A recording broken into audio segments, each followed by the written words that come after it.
How does a banana trigger a CIA-backed coup? Do AirPods herald the arrival of a new global order? What do LED lights say about the future of humanity? I'm Ed Conway, and in each episode of my new podcast, Stuff Matters, I take an object, crack it open, and reveal the world-shaping forces hidden inside.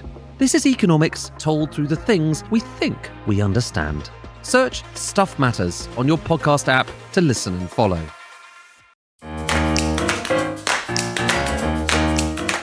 Hello, good morning and welcome. It's Monday, June the 22nd. The Starmer era is over. Within hours, Keir Starmer looks all but certain to have indicated his intention to step down as Prime Minister. Less than 2 years into the job, he's lost control and now he's out, with Britain heading towards its 7th Prime Minister in a decade. My name is Sam Coates of Sky News. And I'm Anne McElvoy from Politico. Andy Burnham arrives in Westminster at lunchtime. He is not quite yet, at the time of recording, technically an MP after winning that Makerfield by-election handsomely. That happens this afternoon, after which he will have the traditional photo call with Labour MPs, which I'm sure almost all of them will make a big effort to attend with a smile. Yes, you can imagine people will be clearing their diaries for that. But the big picture about what happens next is down to Keir Starmer and exactly what he decides to do and when. And really, it's a question of when he decides to address the nation about his own future. As we speak, Downing Street is filling up with journalists and cameras and scribblers. The Prime Minister is physically back from Chequers. Now, we don't have a time for when he might address the nation, and Number 10 have officially in the last few minutes repeated that there is no update. But, you know, it's all going one way, Anne, and after Friday, where the cabinet ministers were queuing up to tell him to quit, it feels inconceivable that this could drag on. I think, you know, this really can't drag on more than today, because you can't have cabinet as normal tomorrow morning. It's really playing out as we suggested on Friday morning in our special episode. We said it would. But clearly, there have been bumps along the way.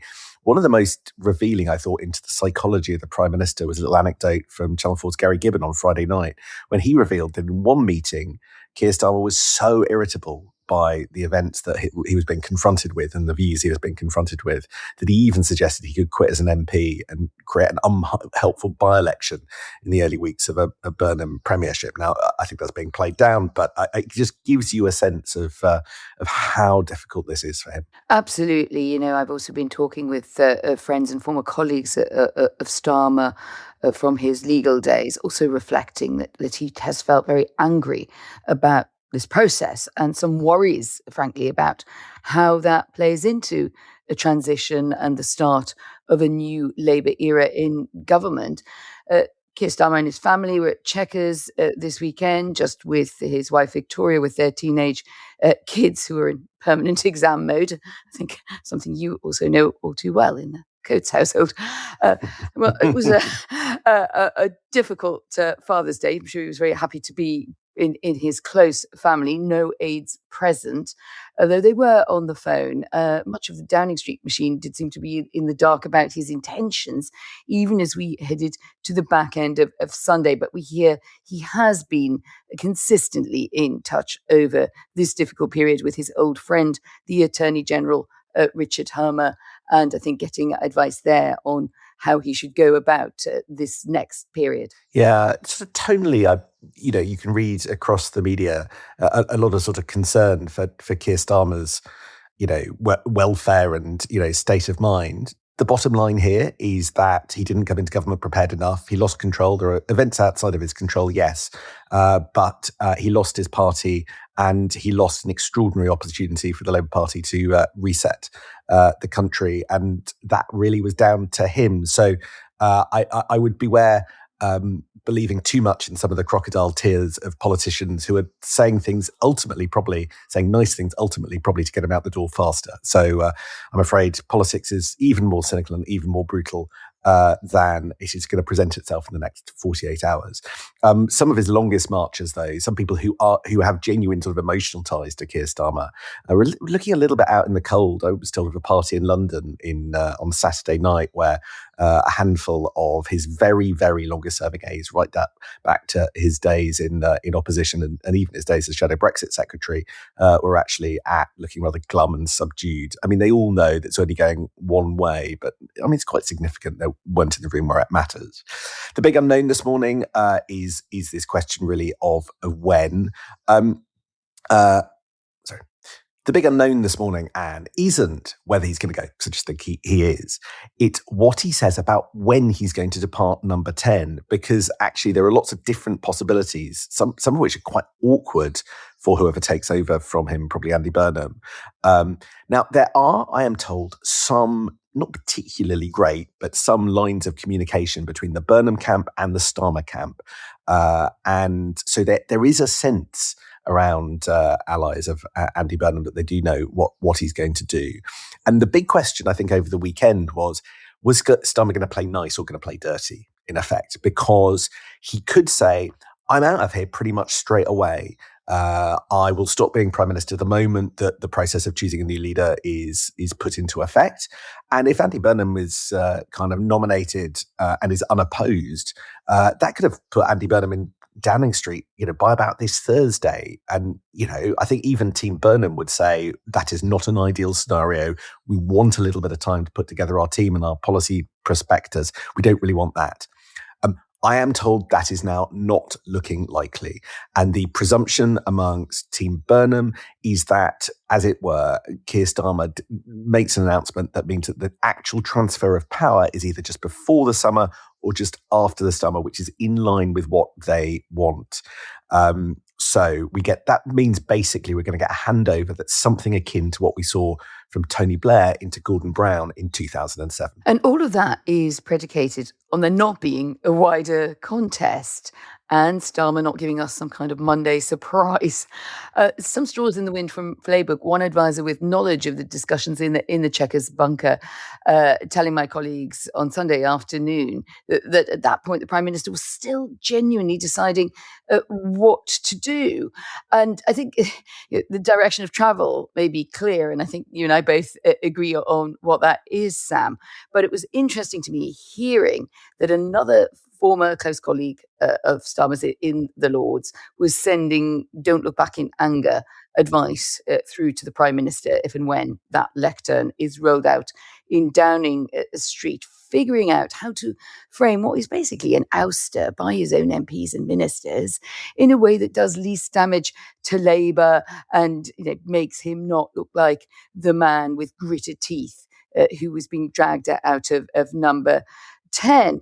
But as Dan Bloom says for a piece for Politico, he was looking at the role of the men and women in grey summer apparel, that the ministers who've signed this death warrant, they have actually imposed something that is quite sudden and stark. The ground was simply pulled from under Keir Starmer's feet. Remember, it's only a week since he was saying he was going to fight on, and that was the message that he wanted aides to put out there. But the political reality has eaten him up, and I think it's especially when this account comes to be written, it will be those like the Foreign Secretary Yvette Cooper, the Chief Whip Jonathan Reynolds, people who, if you like, the quiet men and women who suddenly turned up the volume and said, "Look, this is your moment to go." Yeah. I think that's. I think that's one of the reasons why he'll feel so sore.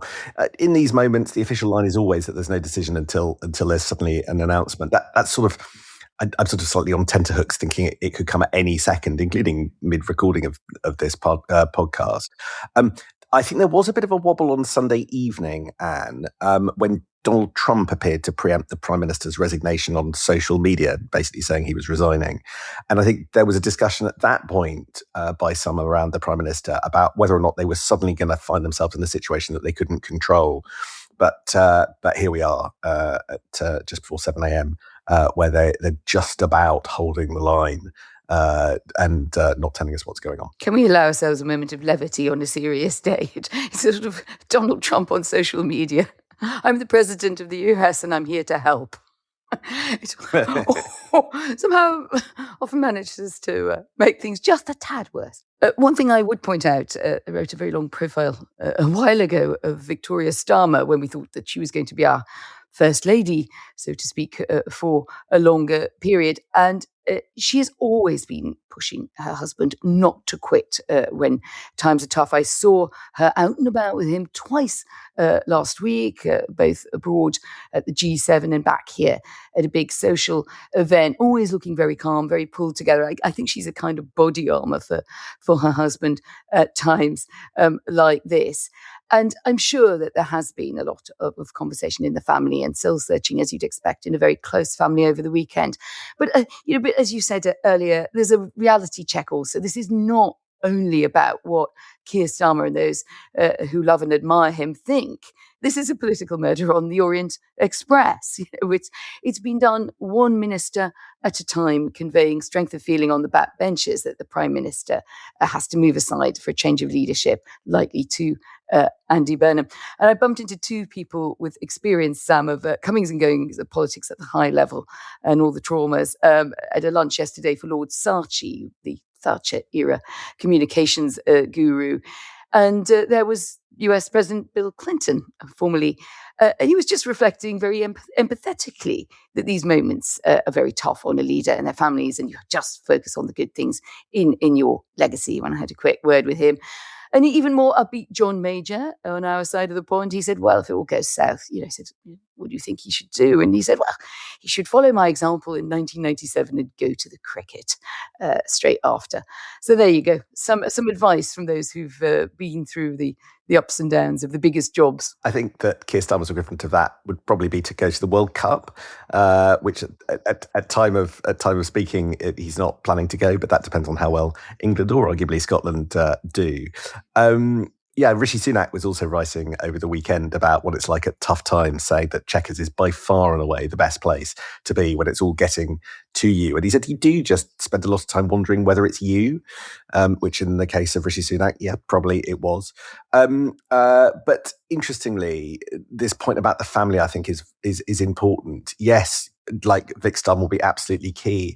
But I think also in play will be his two teenagers who will have been living through all of this. And actually the Starmers have been very careful to keep them out of the public eye and stop that. But there was one moment where Keir Starmer went public about his teenage daughter. And he said this on an episode of Loose Women on ITV.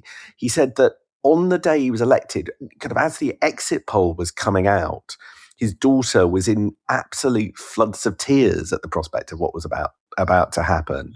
And I've long felt that, maybe a little bit of personal experience here, that teenage children are kind of your harshest critic and your most brutal evaluators. So I do wonder whether or not they will see things much, much more clearly than anybody with their nose pressed more close up to the glass. And they're the ones with the most robust source of advice this weekend. That's a really interesting insight. And they're also your weakest point, aren't they? And when you think everything's gone wrong for me, the top game of politics, they're also the reminder that there is a life after that, and that there is great value in that, and they're the living proof. The other variable I would just throw into the mix is whether this contest triggers more entrants. Team Burnham has made pretty plain that is not its favoured option.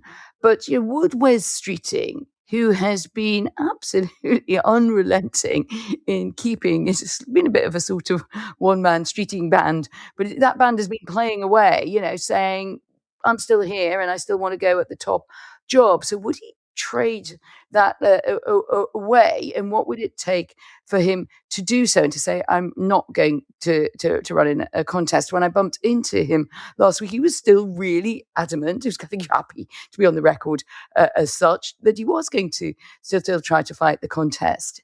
He didn't really respond to teasing about what cabinet role he would think of accepting or hope to get under Burnham, because he still wanted to be leader. Well, that felt like a bit of a niche position, to be honest, but he did reflect a mood among some Labour MPs that you'd have been picking up too, because a lot of them are quite blistering at the idea of just a coronation going ahead over their heads. The Bermondsey MP Neil Coyle writing, "My members are livid about the prospect of an utter stitch-up and the media circus being rewarded." Oops, it's all our fault, apparently.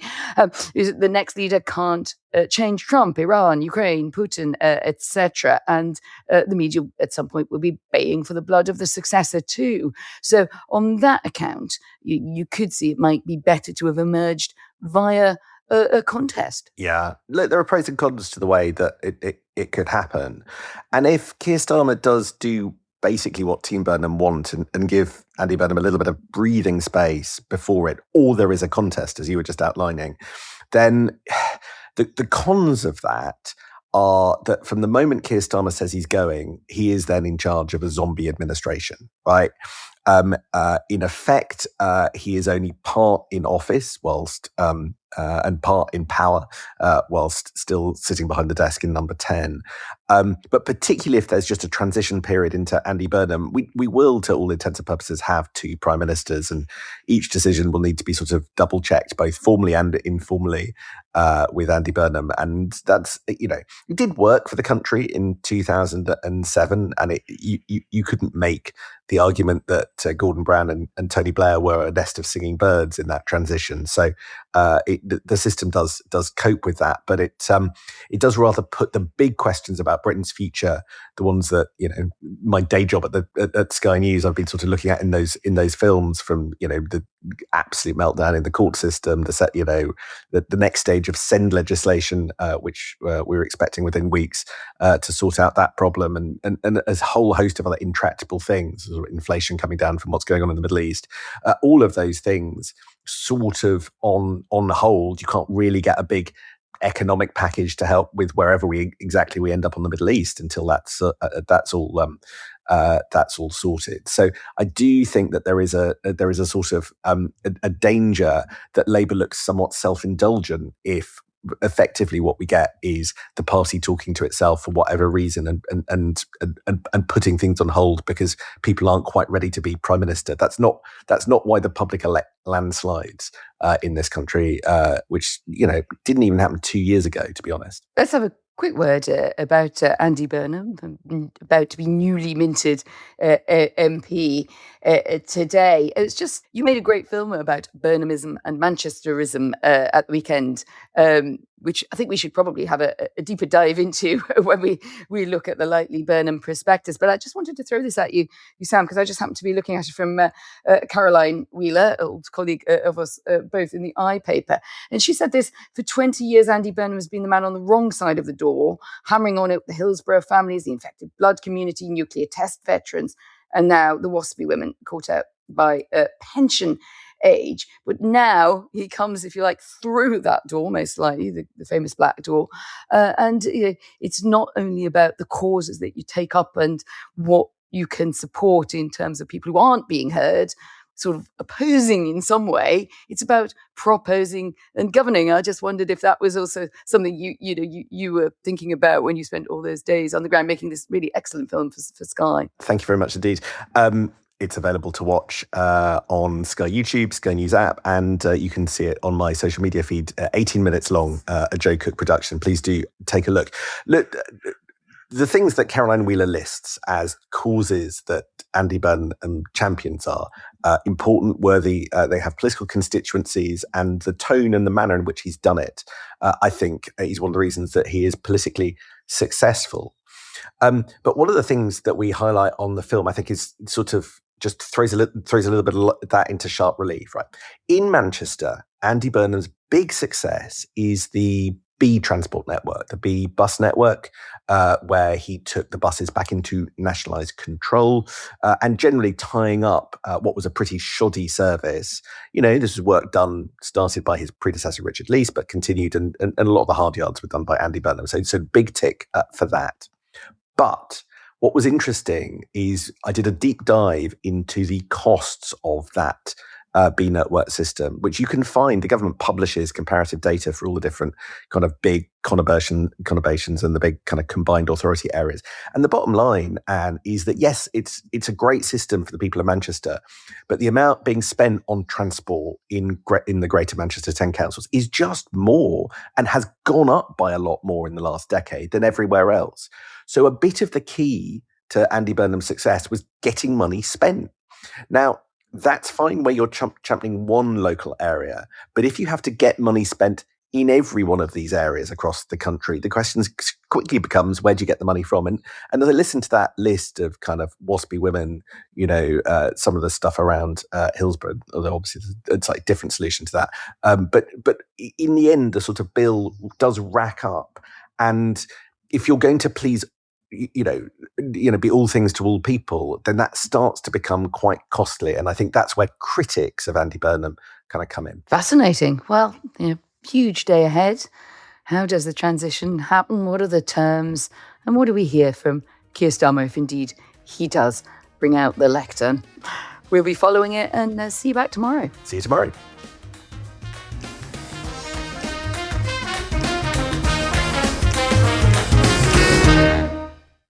How does a banana trigger a CIA-backed coup? Do AirPods herald the arrival of a new global order? What do LED lights say about the future of humanity?